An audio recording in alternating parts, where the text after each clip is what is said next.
Hi, welcome to the Iowa Food and Family Project's Virtual Fair Recipe Share. Say that 10 times fast. My name is Cristen Clark, and while I'm totally sad I'm not going to be able to be at the Iowa State Fair this year, I'm happy to bring some recipes of my fair favorites to you. These recipes are from the Iowa Food and Family Project's Iowa State Fair Cookbook. You can download your copy online at iowafoodandfamily.com/fair. And while you're there, make sure you check out the website to see how food is grown and raised around our great state. All right, guys, first recipe that's up to bat is one of my favorites, the Italian grinder sandwich. Now, at the Iowa State Fair, you can find a grinder, which is all Italian sausage, typically, or a gizmo, which is half Italian sausage, half ground beef, which is how I kind of grew up eating the sandwich like this. I love it because it's portable and totally delicious. Shareable if you want it to be, but it definitely doesn't have to be. We're gonna make it right here, right at home. Keep this recipe out for us.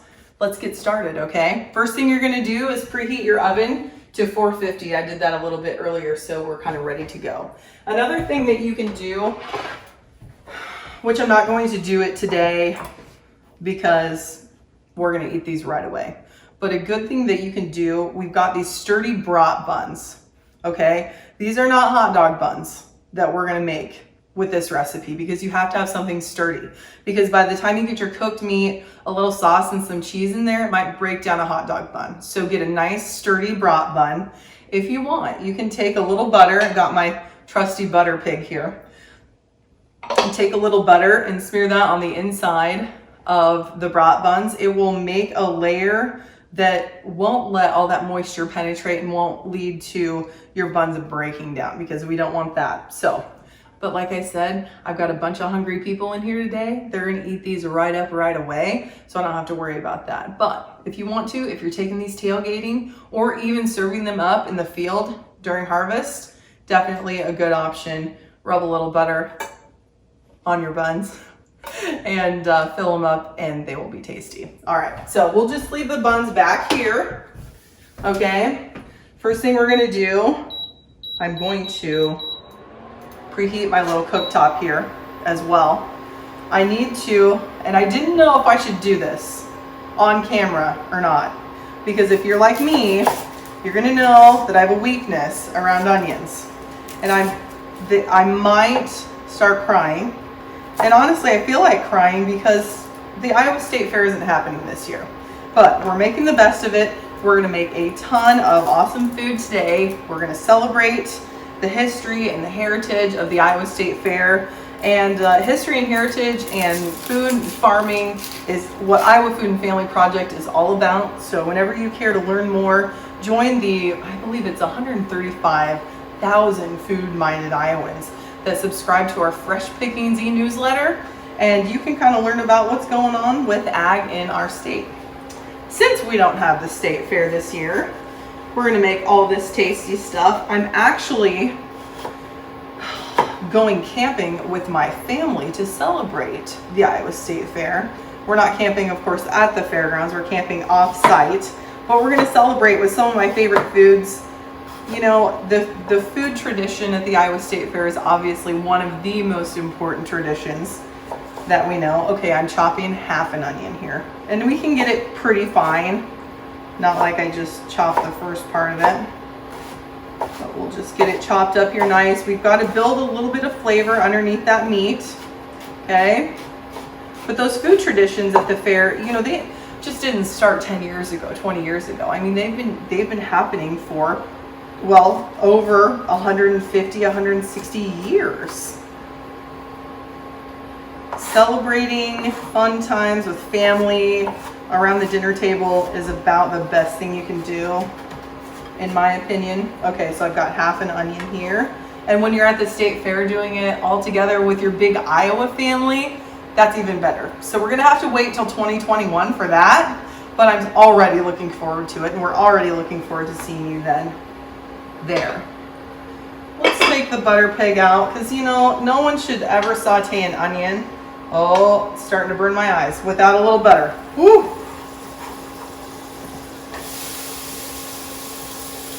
get that onion going in there. So half of an onion. Now that onion was really, really large. We're just going to go ahead and take the rest of the onion shrapnel that's starting to burn my eyeballs really bad and put it back in.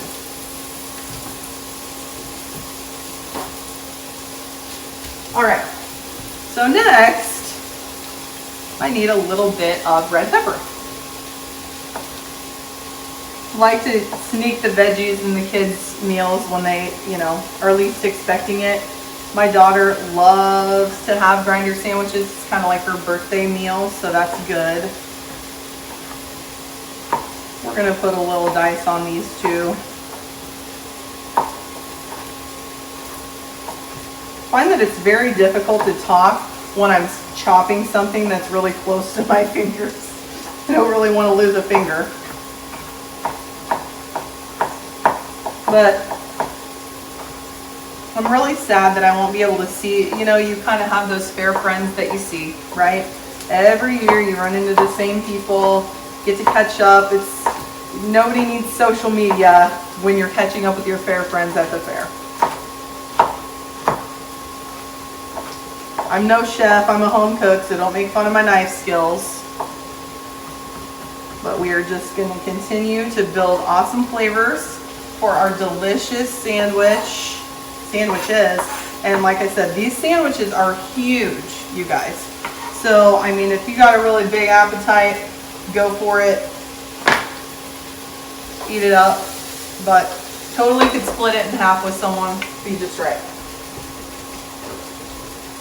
Okay, so we will keep stirring our veggies around a little bit. All right. Oh, now we've got garlic cloves. Get out of here. That's one thing about this time of year. You can always count on flies joining you in the kitchen. Okay, so I guess the recipe calls for 4 garlic cloves, but apparently someone entered their state fair. Oh, I suppose I should finish chopping my pepper. Entered their state fair garlic cloves here, and they literally are the biggest garlic cloves I've ever seen, so I probably will only need 3.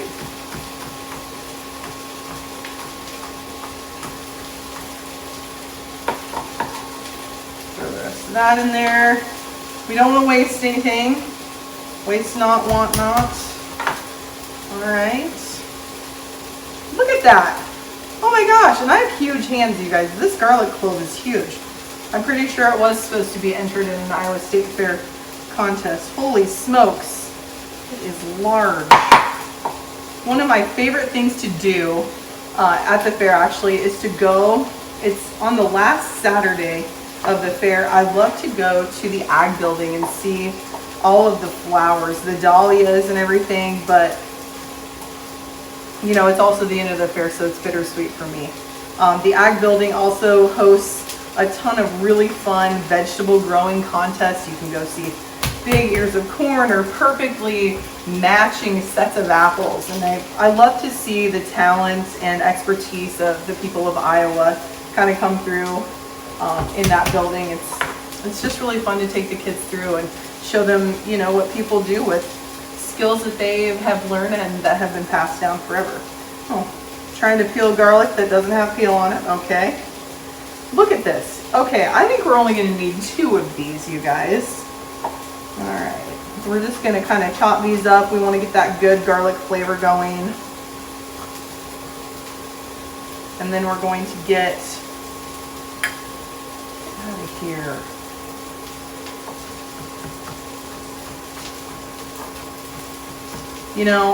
These flies are attacking me because all my kids can seem to do is come from the barn to the house. From the barn to the house. In the summer, the pigs are their friends. They go to school now here in a week or 2. And they'll have to start mainstreaming with kids again, but at least they won't be dragging flies into my house from school. All right. Got the garlic in there. All right. Boy, I'm making a mess. It's like Julia Child just throwing everything everywhere. All right, we're gonna add a pound of ground beef and then a pound of spicy Italian sausage.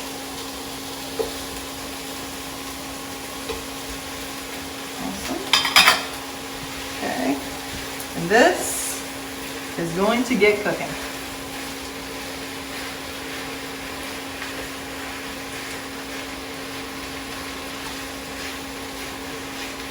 All right, we're just cooking away. One more ingredient to add while this meat is cooking, and it's 2 teaspoons of pizza seasoning, just to give us a big bump, since we're using that ground beef, of that Italian flavor in our meat base for this sandwich. Since everything has been cooking, I did take the time, I know I said I wasn't going to, but I did take the time to butter all the insides of these rolls. Okay, another little secret ingredient. It's always important to flavor every layer of every dish you make, right? So I like to add a little bit of garlic salt on the inside of these buns, just to add that extra burst of flavor, because these brat buns are a little thicker and sturdy, and you know, they're kind of bland. They don't offer a ton of flavor, so garlic salt, a little butter will help out a lot there. Now, if you like a soft bun when you eat your sandwich, go ahead and just leave these as is. If you want it a little toastier, pop it in that 450-degree oven for, 5 or 6 minutes, just to get a little bit more golden before we add the meat, the sauce, and the cheese. And bake it off again. All right, I think we are getting close. We'll let that kind of keep cooking a little bit and grab our cheese. Oh, it's down there. Here is the secret to having a really, really creamy cheese. I say creamy and I mean meltier, okay? We've got mozzarella, which is pretty standard. I'm sure at the fair they probably use pre-shredded stuff, but today I'm not going to do that. I actually like to grate my own cheese off the block, because there are ingredients in shredded cheeses that obviously are there to make the cheese shreds stay shredded, okay? I'll just step out of the video and throw my stuff in the garbage can there. All right, so I've got a brick of mozzarella cheese, and we're just gonna grate that down on the sturdy, bigger side of the cheese grater. And this cheese will melt so much more nicely on top of the sandwiches instead of the other cheeses. Now, totally acceptable to use pre-shredded cheese if you don't want the additional effort of grating it like this, but I promise you, you will definitely be able to tell a little bit of a difference. Also, another thing to note, pay attention when you're grating cheese if it's not something that you do on a regular basis like me. I don't do this on a regular basis, so it's like using a mandolin or any sharp knife. Pay attention and do not grate your thumb into your shredded cheese. Nobody wants a piece of that in their delicious grinder sandwich. All right. And then the best part about being the cheese grater is that you can save this little nugget for snacking later. Okay, all right, we got a half a pound done, 8 ounces. We're gonna do the other 8 ounces right now. Keep turning our meat over so it's not getting too brown, even though I love the little brown bits. Okay, let's do that. This is, like I said, the perfect show day meal. So my husband will grab a grinder, I will grab a gizmo, and then we will go over to some friends of ours, the Beatties, own watermelon stand. And honestly, at the Iowa State Fair, there's nothing I enjoy more than a nice, cool cup of melon. So if you're gonna have a party, maybe a state fair themed party, you could serve up some watermelon, cups of watermelon, or cups of watermelon, cantaloupe, and green grapes, which is my favorite, the mixed fruit cup. Fruit always tastes better at the fair after you've been walking around indulging on corn dogs and gyros and funnel cakes and all sorts of delicious stuff. It's awesome to enjoy a refreshing cup of fruit. Oh my gosh, you guys, this is making so much cheese. I'm so happy. Another thing, speaking of cheese and cows, another thing my kids really love to do is to go see the butter cow. And I'm really sad that we're not going to have a butter cow this year. Sarah Pratt is the butter cow sculptor extraordinaire. She's an awesome lady. I actually got to go behind the scenes with her 2 years ago, and I learned so much. And I can't imagine or believe how much work goes into carving and sculpting those gorgeous creations that she makes. Again, nugget for later, because I'm all about that. All right. We have our cheese here, freshly grated, so it's going to melt a lot nicer. Okay, we've got our meat to go down as well. That's done cooking. Now it's time to assemble the sandwiches.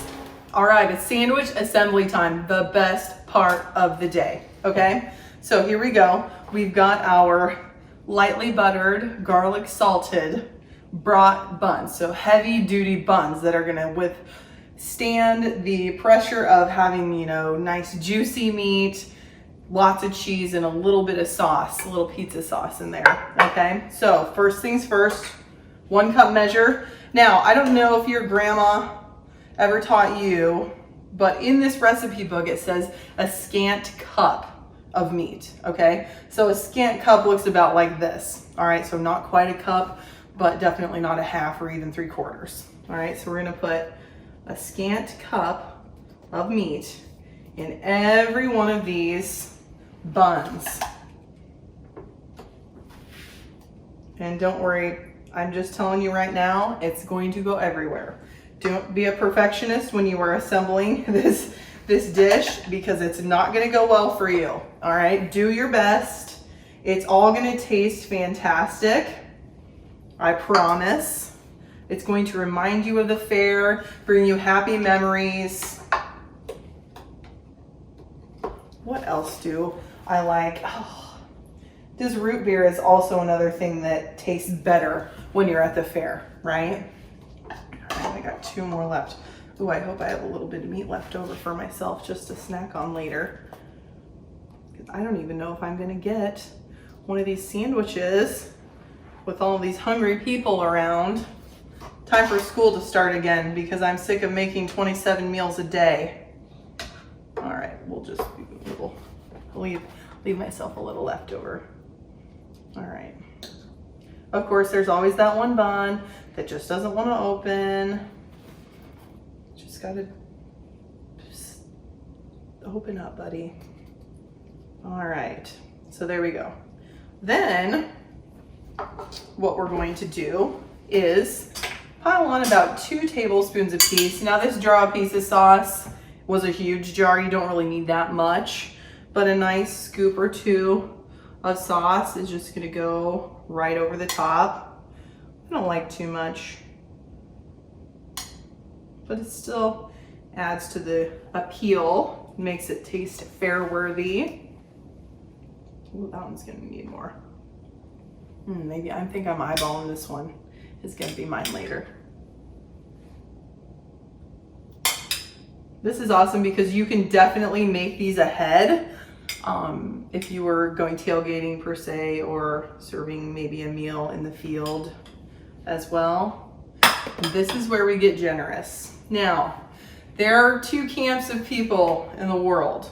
Well, there's people that love the Iowa State Fair, and there's people that love the Iowa State Fair, okay? There's people that like cheese, and there's people that love cheese. So if you're a person that likes cheese and you think that that's looking like enough cheese for this, you're wrong, all right? We need a nice handful going on every one of these delicious sandwiches, because it needs to melt all over the top.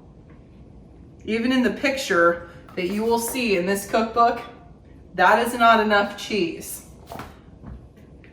You have to be generous with the cheese. And if you want to do a little variation, like a little spice in your life, you could do pepper jack cheese on top. You could do like provolone instead, or add some Parmesan to your mozzarella cheese. Look at that. So basically it's gonna be like one just big toasted, cheesy, gosh, this is gonna be so good. Oh, love it. All right, if you wanna be a little extra, again, we're seasoning every layer. You could do just a touch of garlic salt on the top. These are gonna go into the 450-degree oven for 12 to 15 minutes until the tops are nicely golden brown and the whole sandwich is warm throughout. And we're back. We've just taken our Italian grinder sandwiches out of the oven for their little brief spin at 450. And I'm going to try to serve one of these up. So don't make fun of me, but I hope that we will have a good cheese pull come out of this. We'll see. Ooh, nice and toasty. All right. I like to put them on a nice little piece of parchment paper where you can kind of wrap it up like that. And then you can roll it up in aluminum foil, State Fair style. If you were gonna take these, on the road for later, you could just roll them up and stack them right back in the pan, no problem. They'll retain their heat. Wrap them after you've got them all in foil, wrap them with a big beach towel, no problem. So there you have it, Italian grinder sandwiches, State Fair style. Very delicious. And don't go anywhere because I've got another State Fair food favorite, brisket bacon mac and cheese, coming right up. All right guys, here we go, recipe number 2 from the Iowa State Fair cookbook with Iowa Food and Family Project. I'm Cristen Clark and we are ready to make brisket bacon mac and cheese. Now in the cookbook you're gonna find bacon sweet corn mac and cheese, which is also really top notch to make. But today I want to go directly to the State Fair roots of this dish. My friend Joni from the Rib Shack makes an awesome dish with the best mac and cheese, tons of bacon, tons of brisket, and it's a huge hit with my family. I think my daughter Hallie eats at least 2 of these a day, and Barrett probably is joining in on the fun as well. So we're gonna start off by making a basic sauce and then add a bunch of cheese to it. I've already got some butter melting with the leftover bacon grease of 1 pound of bacon, all right? I just chopped it up. So we'll add the rest of the butter and start to build our white sauce. Basically with white sauce, what you want is equal parts flour and fat to get the thickness that you need. Now in the cookbook version, this is actually baked into a casserole. Today, how I'm gonna serve it is actually going to be a little easier. We're gonna make this sauce, throw it in with some awesome, they look like pigtail noodles that Joni has at the fair as well and serves with this dish. And we're just gonna serve it just like that. We're not gonna carry over and bake it in another step in a casserole. I've got some small little aluminum pans we're gonna put it in just like at the fair. All right, so we've got the bacon grease, remainder of bacon grease and the onion and the butter in here. We're gonna add the onion and get that cooking around. All right. Just building up layers of flavors in our sauce here. We want to cook this until the onion is golden almost. We want it to have great flavor, and you don't want to bite into this, especially since we're not carrying over in a casserole into the oven. We don't want to have this cheese sauce have any raw onion flavor. So we'll just keep stirring that up here.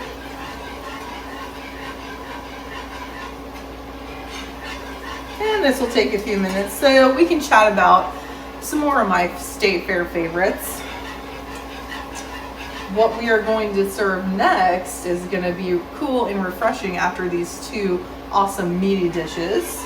I'm going to make State Fair lemonades. Now, some people call them lemonades. Some people call them lemon shake-ups. Whatever you call them, they're tasty. And it's really easy to make for a party.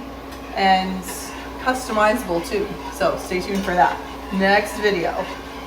We're just gonna keep cooking this onion along. We've got plenty of fat in here. Basically, equal parts fat and flour is how we are going to develop the base for this sauce.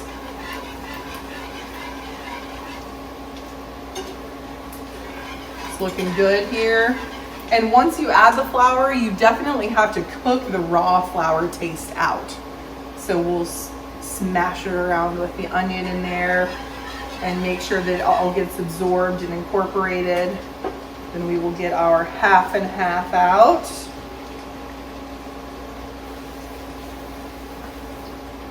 And a 1 cup measure, which I will go and grab.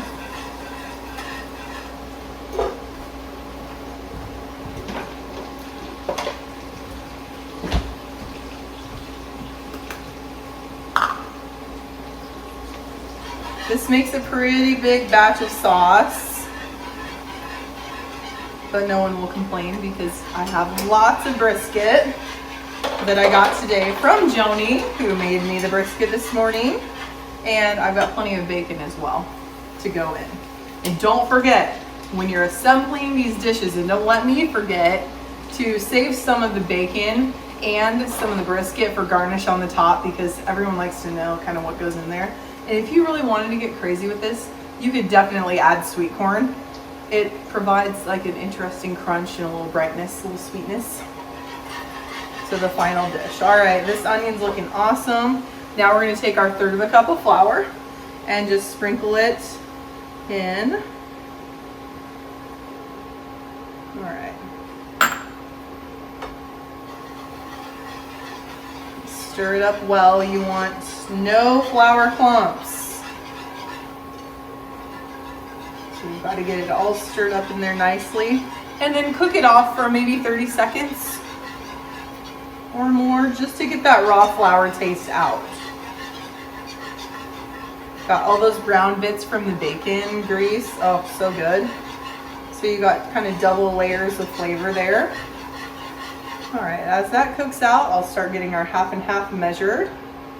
We've got, so 3.5 cups of half and half are gonna go in here.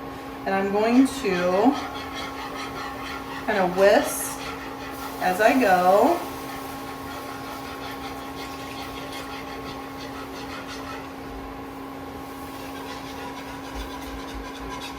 I like to take the first cup addition of half and half kind of slow and really get it incorporated with the roux mixture. See how it's already thickening up? We can totally add the rest right away. So we've got 2 cups, 3 cups, so that was generous, and an extra half. Whew, that's a lot. We're not gonna add all that. I was a little generous with my pours there. Okay, so now we're gonna stir that all up.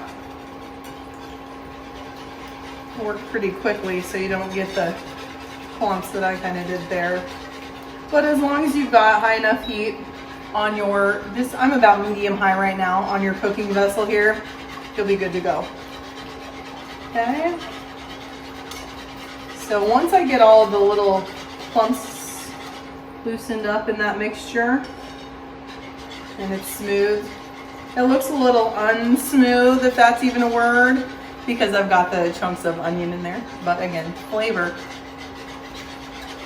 Okay, now I'm gonna reduce that heat just a little bit so we can slowly bring up the temperature of the sauce and it can become smooth and velvety. So let's do a little cleanup here quick. And I've got another very seriously important ingredient in mac and cheese. It is the cheese. Joni's sauce is a white sauce, so I chose to go with a white cheddar and I grated it myself. So as we talked about in the first video, in commercial shredded cheeses, there are ingredients to keep the shreds in shreds and not become one big clump in the bag, right?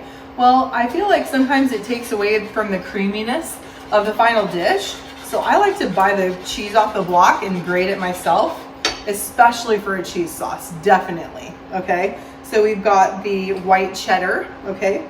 And then also super creamy Monterey Jack. That is definitely the cheese pulled cheese. So we've got those in there ready to go.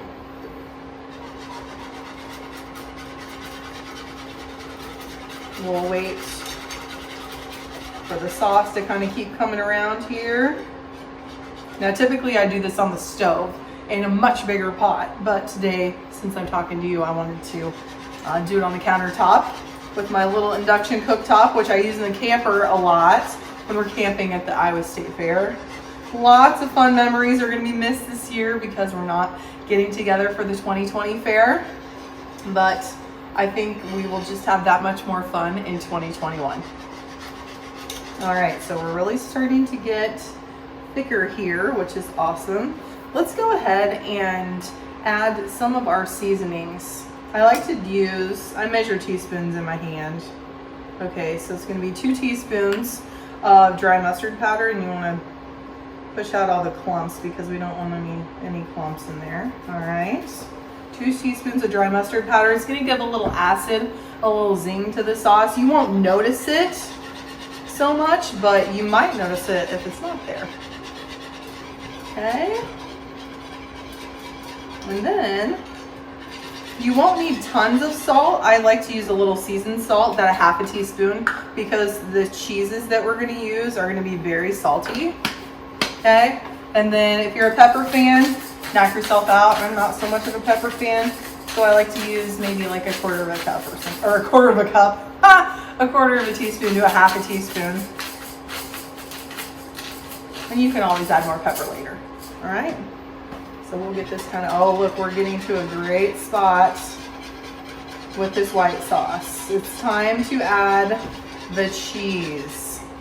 Time to add the cheese and fire up the noodles that I made earlier. Okay. Oh, this is gonna be fun. This is gonna be really full, you guys. I'm gonna get a different stirring. Here we go. All right. All the cheese, so basically a pound of cheese. So 2 half-pound blocks, 1 of white cheddar, 1 of Monterey Jack. We'll leave this over here. Okay. Oh, this is gonna make some seriously gooey mac and cheese. All right, give me a second to stir this down and I'll be right back. All right, the cheese sauce is stirred down. There's one important cheese I forgot to add, and it definitely makes a difference. We're gonna do a half a cup of Parmesan cheese grated. Okay, and basically we're gonna stir that in quickly. You've got this nice, luxuriously cheesy sauce. We have our noodles, which are ready to be dressed.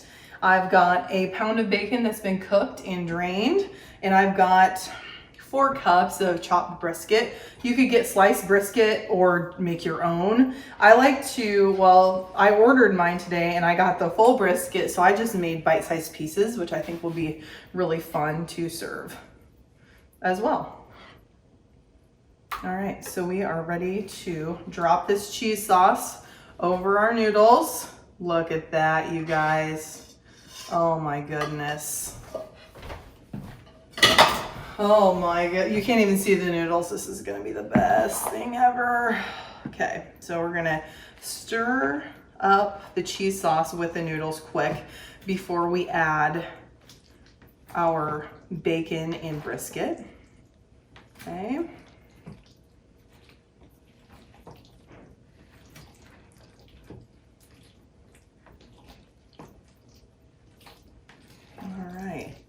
That is some cheesy mac and cheese. Okay, now the brisket's gonna go in, but I'm going to save some to garnish the top of the individual dishes as well. So bacon's going in also. Okay, all of the great State Fair flavors right here. I'll just drop that in there. Right in one delicious package. Oh, I think this is gonna get messy. Everybody watch out. All right, stay tuned. We're gonna plate this up and then talk about what we're making next. All right, here we are with your final plated brisket bacon mac and cheese. So delicious. Last final touch that you can do while you're at home, which they don't do at the fair, but I think adds a little bit to it, is some chopped chives for a garnish. Adds a little brightness, a little fancifulness, some flavor.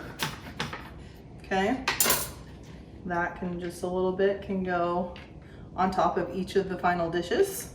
I've got these in cute little aluminum containers that come with plastic lids at your grocery store. Perfect for on the go.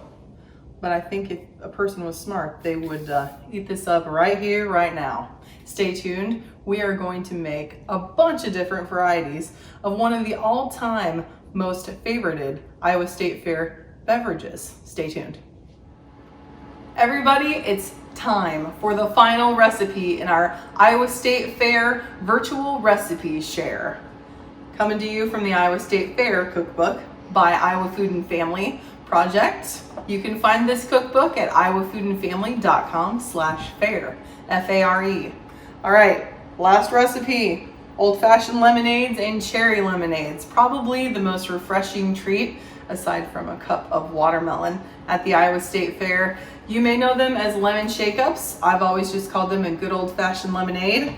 But this is what we are going to do. We are going to get started and make the classic version first, and then we're going to do some riffs on the original to see if you might like that better. All right, so the first thing we are going to do is handle this lemon so it's going to be juiced as well as it can be juiced. All right, when you're at the grocery store, and unfortunately today all that was at the grocery store I went to were like more of this thick-skinned lemon. Okay, these don't give as much juice, I don't feel like, as their thin-skinned brethren.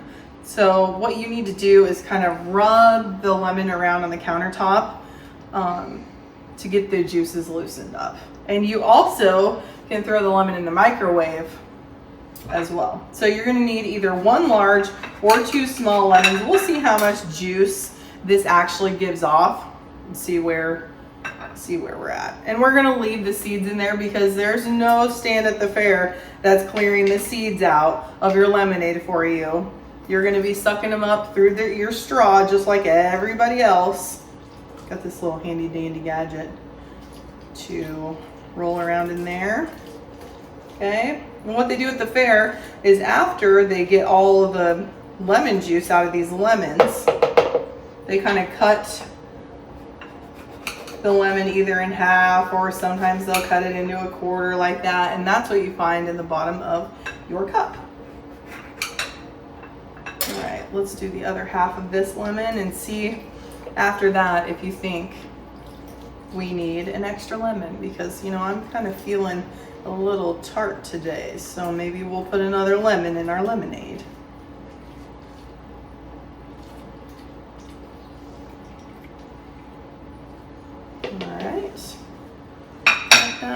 I'm thinking we're gonna need another lemon, because even though these lemons are big, they're not as juicy as even some smaller lemons would be, especially lemons that have the smaller rind. Okay, if you look, there's just a big outer area here and a little bit less of the actual lemon itself inside, the juice part. So it just might take a little bit more. So even though these are large lemons, it's still going to take two of them because we're making two beverages. And I'm getting lemon juice everywhere, but it smells so heavenly. I'm telling you what, when you can stroll down the Grand Concourse with an ice cold, fresh lemonade that someone has just hand squeezed and made for you, there is nothing better. All right, now I'm gonna go over here and grab some sugar.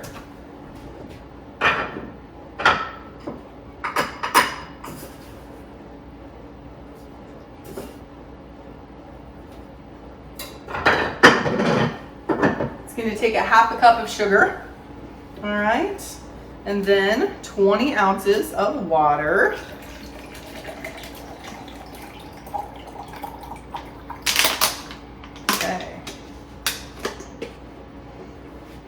And then we will take said vessel. Now you can turn it over, shake it up. I don't want to embarrass myself. I will admit to you that I have tried to do this.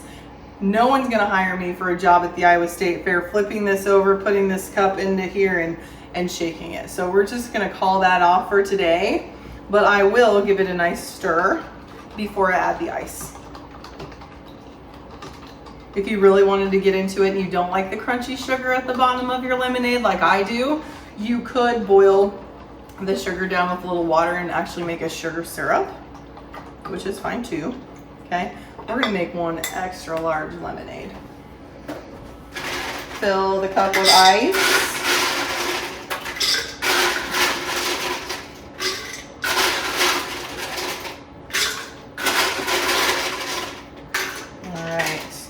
Gonna have a healthy amount of ice because it's always hot during the Iowa State Fair. But you know, I'm sure this year it's gonna be gorgeous and about 80 degrees since we don't get to have the fair. But it's just going to give us that much more to look forward to in 2021 when we can see each other. But in the meantime, Iowa Food and Family has a network of 35 different partners kind of across a lot of different spectrums of food, farming, and family sectors. You can learn all about them on iowafoodandfamily.com. All right, so here we go. Ooh, that's really gonna fill that up. We'll have a little extra left over. Hey, don't forget to put your little pieces of lemon in there and have a delectable State Fair treat. Just like I remember it. Now, stay tuned. I'm going to show you all the different ways to customize the State Fair fave. And we're back for customizable State Fair lemonade shake-ups or old-fashioned lemonades, whatever you prefer to call them. Either way, they taste great. All right, so we have our classic State Fair lemonade shake-up, which we just made. You can see it's got all the seeds in the bottom, just like it should. A riff on this, and I'm sure if you visited the Ag Building before, you will be very familiar with the honey lemonade. The Iowa honey producers are upstairs in the Ag Building and they make a honey lemonade that is divine. So I want to do a little bit of something like that, but in my own way. All right. The first thing I'm going to do is go ahead and juice a couple lemons. Actually, I'll juice one lemon and one navel orange. It's a little trick that I learned from a friend in California. She said when Meyer lemons aren't in season, see, Meyer lemons have more of a subtle lemon flavor and it's not as acidic. What she would do is to make her lemonade taste better is actually add the juice of a navel orange. So it kind of takes the edge off a little bit and is a little bit sweeter, which I think plays in really nicely with the honey. And depending on what kind of honey you have, it can make it taste really, really great because honey always tastes different. All right, so we're gonna juice, let's just juice half of this navel orange. So I don't wanna make too much because I don't have as big of a cup to put this into. So we're gonna juice this half of the navel orange. Boy, whoever's gonna be cleaning up after me is gonna have a great time doing it today. All right, so we've got plenty of juice down in there. Now, I still am going to flavor with sugar as well to get that classic taste, but I'm not going to use too much. Going to use honey. So we'll squeeze the remainder of the honey in there, and then I'm going to give that a quick stir. The honey is really viscous, so it's super thick, but it's very tasty. I'm gonna go ahead and take 20 ounces of cold water, drop it in there. I'm gonna use a little less than 20 right now because we're kind of scaling this recipe back.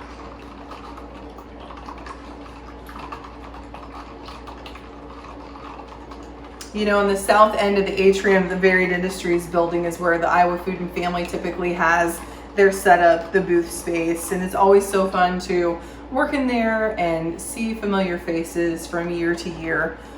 Doing this State Fair cookbook was really fun a couple years ago. And getting to sign those cookbooks for people, walking through and getting to listen to Iowa life from around the state. Let's see. my little handy dandy under the counter because it's sitting on a chair. Ice maker is putting in overtime today.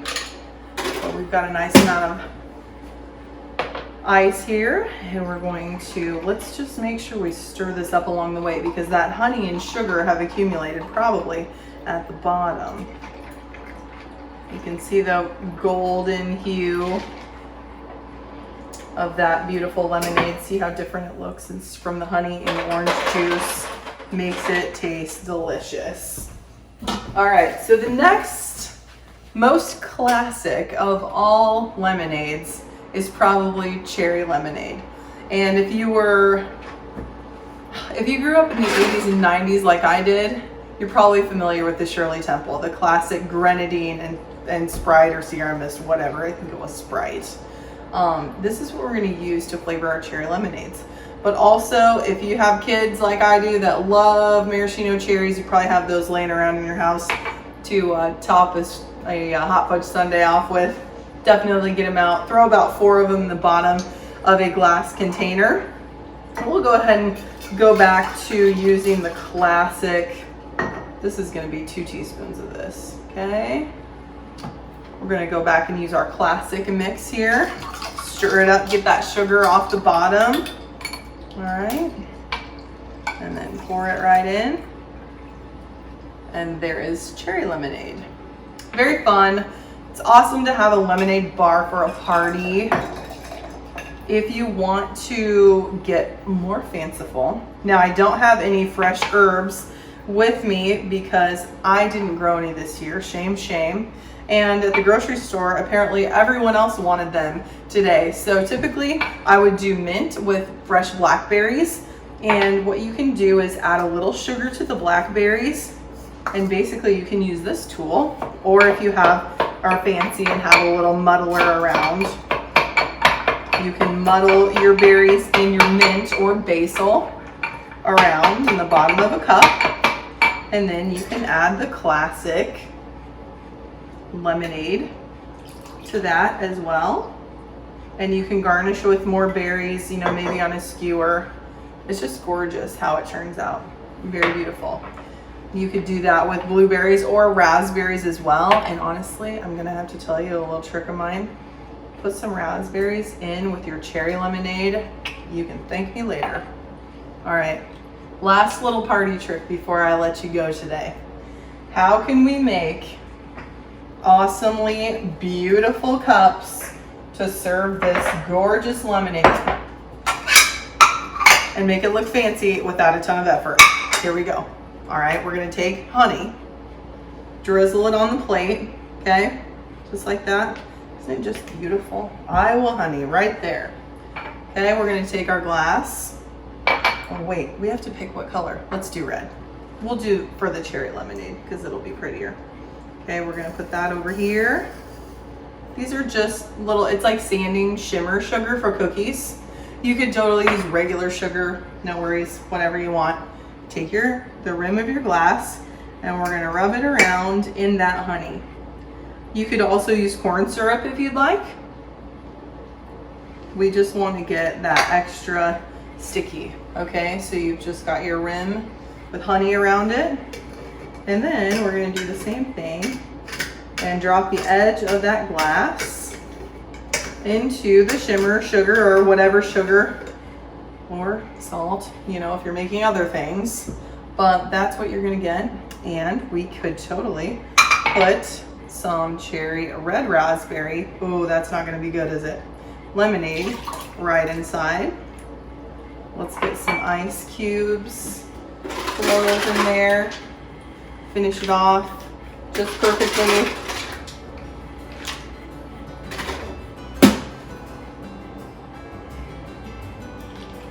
Oh, can't forget an extra maraschino cherry to celebrate a different year this year without a fair, and to look forward to seeing you and your family and your friends enjoying the Iowa State Fair in 2021. Thanks for joining me today.